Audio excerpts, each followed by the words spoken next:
Friends आमर OJEE तरफ spot admission को नहीं एक गुरुत्वपूर्ण नोटिस आसी क्यों माने एलिजिबल केबे सुधा स्पॉट एडमिशन सरीब एक सविशेष तथ्य को नहीं मु पुणी थे मनोसेनापति आपण सहित मो चैनल को लाइक शेयर सब्सक्राइब करने मोर विशेष अनुरोध। आमे जदि पिला माने नोटिस उपर क्लिक करवा तेबे देखिबा कौन से नोटिस आसी मुझे आपण मानक बुझेदेवी। बर्तमान नोटिस उपर क्लिक करी कौन आमर सब विशेष तथ्य लिखाई तापर आम दृष्टिपात करवा।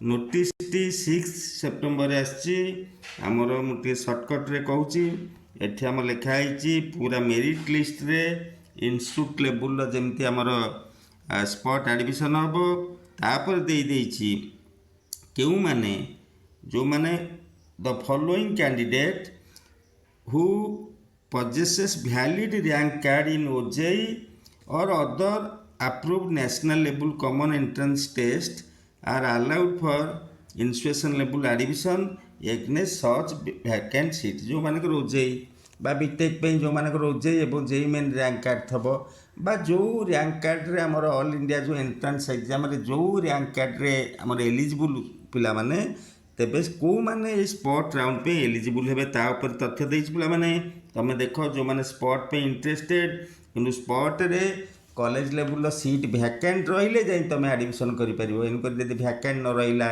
तमे जाउथिबा ब्रांच रे दे वैकेंट आसिलानी तेबे एडमिशन करिया कष्टसाध्य हबो। इनकरी फास्ट एलिजिबल को माने तापर हम दृष्टिपात करबा से नै देछि कोन एलिजिबल फर्स्ट पॉइंट रे अछि the candidate who have not participated in earlier round of Ojee Counselling who have withdrawn from Ojee Counselling process। जो माने पार्टिसिपेट करना थी बा पार्टिसिपेट करिथिले मध्य बाहरी आछंती विथड्रॉ कर दैछंती से माने एलिजिबल।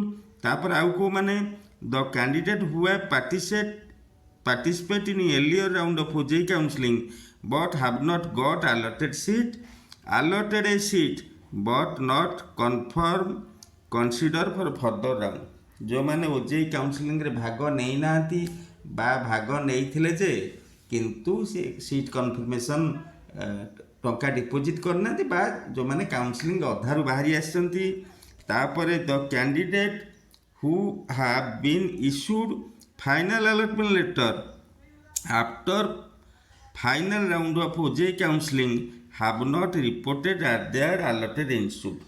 इनकर जो माने फाइनल अलॉटमेंट लेटर मध्य पाइल सीट एक्सपेंस फीस देल कॉलेज फाइनल अलॉटमेंट रे पाइल किंतु आ कॉलेज को एडमिशन करिया गलनी से माने मध्य स्पॉट पे एलिजिबल।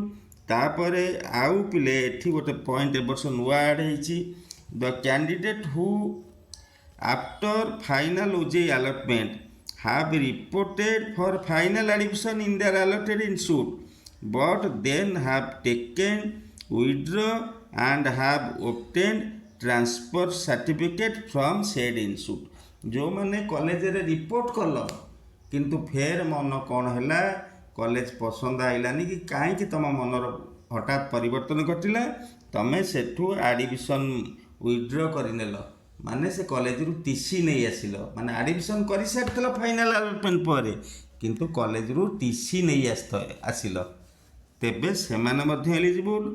तापर the institute can admit outside the state student up to 30% of their sanction strength discipline wise.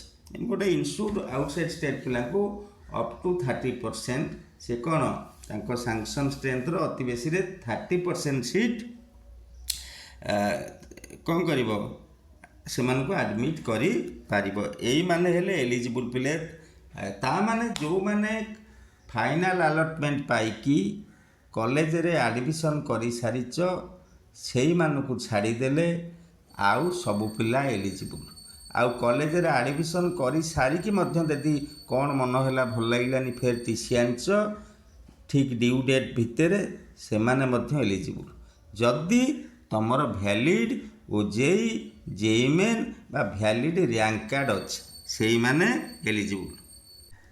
तापर एठी लिखाई आइछि आमर जेमती under graduate post graduate lateral entry बा जे सबुर आमर spot admission should be completed positively on or before 15 September 2024 ଏଣୁକରି 15 ତାରିଖ ସୁଦ୍ଧା ସେମିତି ସବୁ ୟୁଜି ପିଜି ଲ୍ୟାଟରାଲ୍ ଏଣ୍ଟ୍ରିର ଆମର ସ୍ପଟ୍ ଆଡ଼ମିସନ୍ ଯେମିତି ଶେଷ ହେବ। ପିଲାମାନେ ମୁଁ କହିଦେଉଛି ଏଠି ପିଲେ ଇମ୍ପୋର୍ଟାଣ୍ଟ ପଏଣ୍ଟ ଅଛି, ଏରା ସବୁ ପଢ଼ିଦେବ। ତାପରେ ଯେଉଁଟା ମୁଖ୍ୟ କଥା ମୁଁ କହିଦେଲି, ଆମର ମୁଁ ବିଟେକ୍ ପାଇଁ କହୁଛି, ଆମର ପ୍ରାଇଭେଟ୍ କଲେଜ ମାନେ ତାଙ୍କର ପ୍ରାୟ ସ୍ପଟ୍ ଆଡ଼ମିସନ୍ ସାରିବେନି ତାଙ୍କ କଲେଜ ଲେବୁଲରେ ଭ୍ୟାକାନ୍ସି ସିଟ୍ ଏଗନେଷ୍ଟରେ।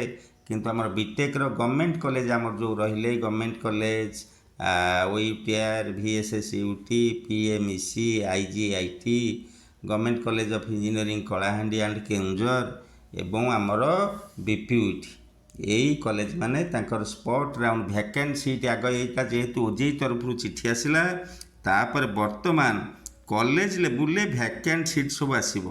କେଉଁ କଲେଜରେ କେତେ ସିଟ୍ ଭ୍ୟାକାଣ୍ଟ ଆଫ୍ଟର ଇଣ୍ଟରନାଲ୍ ସ୍ଲାଇଡ଼ିଂ ଭ୍ୟାକାଣ୍ଟ ସିଟ୍ ଆସିବ। ଆଗ ଇଣ୍ଟରନାଲ୍ ସ୍ଲାଇଡ଼ିଂର ନୋଟିସ୍ ଆସିବ, ତାପରେ ଭ୍ୟାକାଣ୍ଟ ସିଟ୍ ଆସିବ। ପ୍ରତିବର୍ଷ ପରି ହୁଏତ ଏବର୍ଷ ଗଭର୍ଣ୍ଣମେଣ୍ଟ କଲେଜ ମାନେ ତାଙ୍କର ମିଳିତ ଭାବେ ଆମେ ସେଇ ଓଜେଇ ସାଇଡ଼୍ରେ ଆମେ ଯେଉଁ ସାଇଡ଼୍ରେ ରେଜିଷ୍ଟ୍ରେସନ୍ କରି ଫାଇନାଲ୍ ଆଲଟମେଣ୍ଟ ଆଣୁଥିଲେ ସେ ojeecounselling.nic.in ସେଇ ସାଇଡ଼୍ରେ ସ୍ପଟ୍ ପାଇଁ ମିଳିତ ଭାବେ ଭ୍ୟାକାନ୍ସି ଟେକ୍ନେଷ୍ଟରେ ଆଡ଼ମିସନ୍ କରିପାରନ୍ତି ପୂର୍ବବର୍ଷ ମାନଙ୍କ ପରି।